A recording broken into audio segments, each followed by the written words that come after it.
we've seen massive comebacks during this pokergo Cup. David Coleman, most notably, had 2 big blinds and came back down to win the whole thing.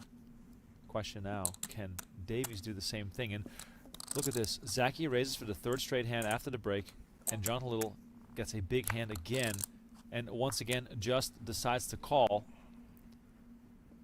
I love tournament dynamics. It's so crazy. And Seth Davies has already invested the ante and the big blind, so he doesn't have a whole lot left behind. Donnie, do you just go with this because you already have chips in the middle? Do I have to raise it too for the action to be reopened? 50, 70 more, so it's gonna be 190. I don't think I have enough. 3 seconds. Call. Call. Davies just with the call, so we're going to have 3 players to the flop. And I think Davies was trying to see, because if he puts in a min raise to reopen the action, maybe he can get some isolation, right? Because then if maybe Zaki comes back over the top, can knock out John. We were playing 5-handed at the $25,000 buy-in pokergo Cup main event. Spoiler alert, I won it. There's the trophy right over there. Feels good to win. In this hand, we have a very abnormal scenario where Justin Zaki has a huge chip lead, 4.3 million at 50,000 blinds. I, John Reardon, and poker coaching coach Justin Saliba are all in the middle, and then Seth Davies has 190,000 chips to start the hand. 50,000 go into the ante, and that means he has 140,000 remaining. 50,000 of that goes into the big blind, so he has 90,000 chips in his stack at this point. All right, Seth Davies raises it up to 120,000 from the lowjacks, or from the hijack seat. I am next to act in the cutoff with the ace-king offsuit, playing 32 big blinds deep. Now, I was thinking in this spot, I really don't want to go broke before the guy who has 90,000 chips behind. So I called. However, I looked this up later. You should always study poker as much as you possibly can. This is an all-in. Feels risky, feels bad. Every once in a while, Zaki decides to call it off with the aces, the kings, or the spike call jack 4 offsuit, and I'm out. But turns out all in is the best option for my 32 big blind stack in this situation. I didn't know that. I messed up. I called around to Seth Davies. He calls the big blind with the ace-9 offsuit, leaving himself almost no chips behind. Let's go to the flop. Something like that might be going through his head. 10, He does just call. 7, 5, 2 diamonds. Not much for any of these players. Davies only has 20K left behind. Check. Should see this get checked down. I mean, what real reason do Little and Zaki have to bet here unless they make a hand?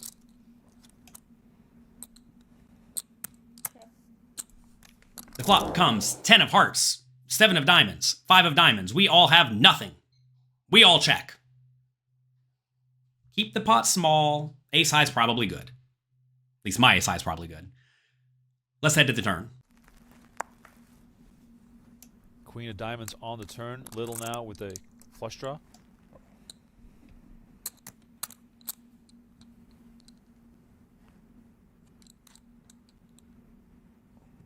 Check. Davies happy to keep checking, perhaps able to save himself 20K if this goes to showdown. Little, though, has the Broadway draw, the overcards. The turn is the queen of diamonds. Both my opponents have nothing. They check to me. I have the king of diamonds. And a gut shot to the nuts. Well, it's not really the nuts because there's a flush available. But you may say, should I bet at this point? Because I have the king high flush draw, right? I don't really care if anybody folds out anything because they all have some equity. But no, at this point, I definitely should not be betting because I do not want to do anything at all to allow Zaki to put in the check raise. While I do really want to bust Davies, I also really don't want to get blown off my equity by Zaki. And you may say, will Zaki ever check a good hand here looking to check raise? Maybe. especially if he thinks I'm going to be somewhat inclined to bet when check two with a marginal hand like a 10 or a queen. I mean, imagine in this spot, if I bet 200,000, Davies folds because he has nothing, or maybe he does call, whatever, it doesn't really matter. And then Zachy just rips it all in for my 1.46 million. A queen's just a fold. And if I'm folding out a queen, I'm going to be folding out almost everything. So I don't want to bet very often at all in the spot. I'm just trying to get to the showdown and trying to realize my equity. And the diamond.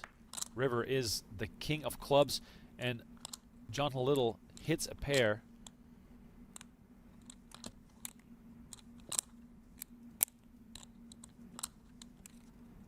Check. Check. Action gets checked around again to JonLittle. 435 in the middle here.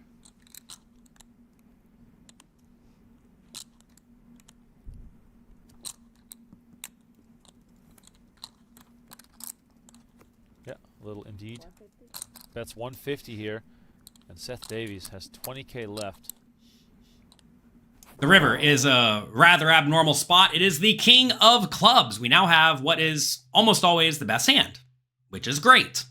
The only problem is that, again, if I bet and get raised, it's pretty bad. But at this point, I really want to get Davies chips in the pot because he's probably not going to fold because he only has 20,000 behind. The pot's gigantic, and I want to stack him. But I don't want to get blown off my hand by Zachy. So I decided to go for a small-ish bet of 150,000. Maybe even smaller is ideal. That way, if Zachy decides to raise, it won't be all in. Maybe that's optimistic. Who knows? Anyway, I go for a bet. Seth is now getting amazing odds. He has to decide if he should call. The question is, do I have very many bluffs here at all? And if I do have any bluffs here at all, does Davies beat them? Take a second, think about it, and let me know in the comments section below. Remember, he's getting 1,000,000 to 1 pot odds. Don't forget that. Should he call getting 1,000,000 to 1 pot odds in a spot where it might be hard for me to find some bluffs? Go down there, let me know, and click the like and subscribe button.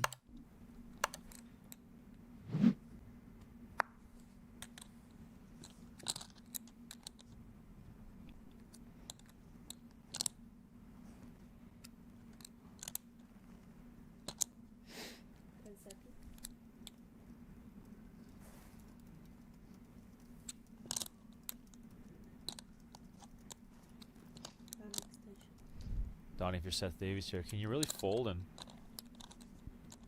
just leave yourself with 20K? I think you might just have to. I mean, it's not fun, but at least you have enough to spin it up, right? I mean, Wow, what a brutal spot.